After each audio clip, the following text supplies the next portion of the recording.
ৰাজ্যবাসীৰ বাবে এটা উদ্বেগজনক খবৰ এই মুহূৰ্তত জনাব বিচাৰিছো অসমত প্ৰথমজন HMPV ৰোগী চিনাক্ত কৰা হৈছে 10 মহিয়া এটি শিশুৰ শৰীৰত ধৰা পৰিছে HMPV ভাইৰাছ বৰ্তমান অসম মেডিকেল কলেজ হস্পিটেল ডিব্ৰুগড়ত চিকিৎসাধীন হৈ আছে এই শিশুটি যেটো শিশু লখিমপুৰৰ বুলি জানিব পৰা গৈছে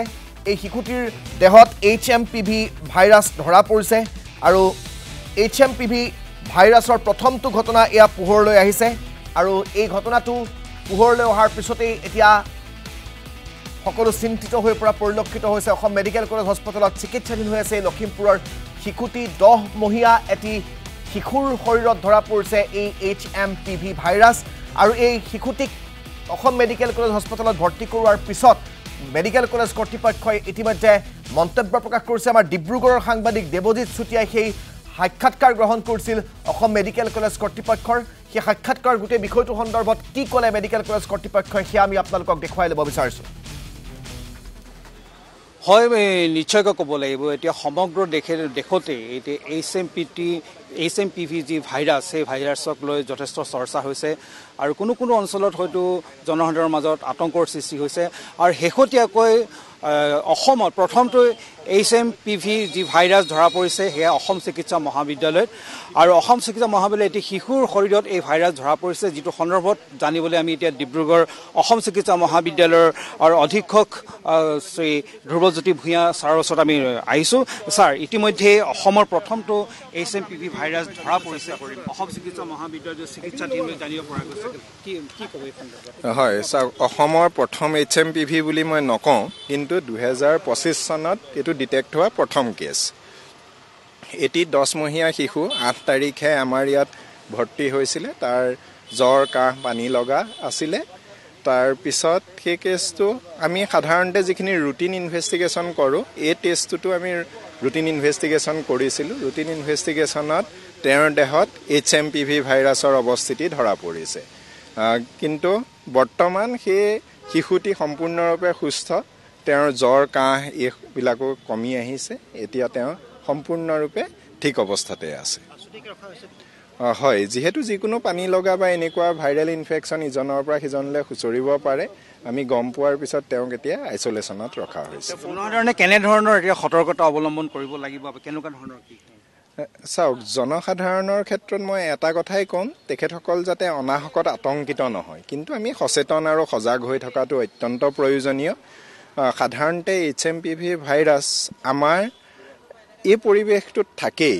আৰু সৰ্বসাধাৰণ যি আমাৰ জ্বৰ পানী লগা হয় সেই জ্বৰ পানী লগাৰ এটা কাৰণ HMPV ভাইৰাছেই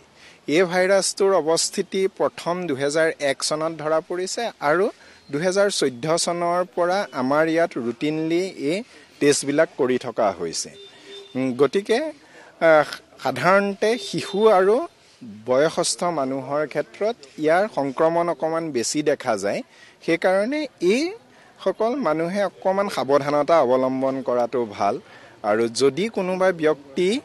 জ্বৰ কাহ পানী লগা এনেকুৱা ধৰণত ভুগিছে তেওঁ যিখিনি নৰ্মেল ৰেসপিৰেটৰী হাইজিন আমি কোভিডৰ সময়তে যিখিনি শিকিছিলোঁ সেইখিনি আচলতে কোভিড স্পেচিফিক বুলি মানুহে কৈ দিছিলে আচলতে কোভিড স্পেচিফিক নহয় যিকোনো ৰেসপিৰেটৰী ইনফেকশ্যনতে তেনেকুৱা ধৰণৰ আমি ব্যৱস্থাপনা গ্ৰহণ কৰিলে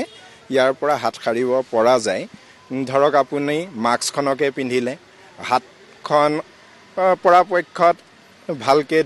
ধোৱা মেলা কৰিব আৰু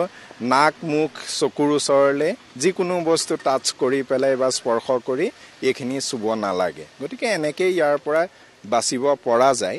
গতিকে আৰু অনাহকত তেওঁলোক আতংকিতহে হ'ব নালাগে শিশুজন যিজনৰ শৰীৰত ধৰা পৰিছে তেওঁ ক'ৰ পৰা কেতিয়া লৈ অহা হৈছিল শিশুজন আমাৰ ইয়াত 8 তাৰিখে আহিছে শিশুজন লখিমপুৰ জিলাৰ পৰা আহিছে আৰু তেওঁ তাত ঘৰত 4 দিনৰ কাৰণে তেওঁৰ জ্বৰ পানী লগা তেনেকৈ আৰম্ভ হৈছিলে সেইকাৰণে আমাৰ ইয়ালৈ লৈ আহিছিলে বৰ্তমান শিশুজন সম্পূৰ্ণৰূপে সুস্থ আছে তেওঁ আমাৰ শিশু বিভাগতে আছে ক'ৰ পৰা তেওঁলোকৰ ভ্ৰমণসূচী কিবা আছিল নেকি তেনেকুৱা অন্য একো নাই আৰু কাৰোবাৰ শৰীৰত এনেকুৱা স্থিতি ধৰাৰ পৰা সম্ভাৱনা অসম চিকিৎসা মহাবিদ্যালয়ত সেইটো ক'বলৈ দিগদাৰী কাৰণ এই ভাইৰাছটো সাধাৰণতে মই আগতেও কৈছোঁ যে এইটো ভাইৰাছৰ অৱস্থিতি আমাৰ পৰিস্থিতিত আছেই এইটো নতুন ভাইৰাছ নহয় COVID-19 আমাৰ কাৰণে এটা নতুন ভাইৰাছ আছিলে গতিকে সেই কাৰণে অৱস্থিতি আৰু বেলেগ পেচেণ্টৰ ক্ষেত্ৰত ধৰা পৰা নাই কিন্তু ধৰা পৰিলেও ইমান আতংকিত হোৱাৰো কোনো কাৰণ নাই এয়া এমচিএইচৰ এগৰাকী জ্যেষ্ঠ চিকিৎসকে গোটেই বিষয়টো সন্দৰ্ভত মন্তব্য কৰিছে আমি আপোনালোকক গোটেই বিষয়টো সন্দৰ্ভত তেওঁ যিখিনি লক্ষণ বা যি ধৰণৰ চিম্পটমছৰ কথা কৈছে আপোনালোকক আমি ইতিমধ্যে শুনাইছোঁ আপোনালোকক জানিবলৈ দিছোঁ আৰু HMPVৰ বিষয়ে ইতিমধ্যে ৰাইজ অৱগত হৈছে কাৰণ দেশৰ বিভিন্ন প্ৰান্তত HMPV ভাইৰাছৰ যিটো সম্প্ৰসাৰণ সেই সম্প্ৰসাৰণটো ক্ৰমান্বয়ে বৃদ্ধি পাবলৈ ধৰিছে ই বিয়পিছে ইজনৰ পিছত সিজনলৈ গতিকে HMPVৰ অসমতে প্ৰথমজন ৰোগী চিনাক্ত হৈছে ইয়াৰ পূৰ্বেও বহু ৰাজ্যত ইতিমধ্যে HMPVত বহু লোক আক্ৰান্ত হৈছে আৰু HMPV চিকিৎসকৰ মতে চিকিৎসা বিজ্ঞানৰ মতে কোনো নতুন চিন্তনীয় ভাইৰাছ নহয় ই পূৰ্বৰে পৰাই আমাৰ ক্ষেত্ৰত আছে আমাৰ মানৱ সমাজত আছে গতিকে ইয়াক লৈ ইমান চিন্তাৰ কাৰণ নাই বুলি ইতিমধ্যে চিকিৎসকগৰাকীয়ে উল্লেখ কৰিছে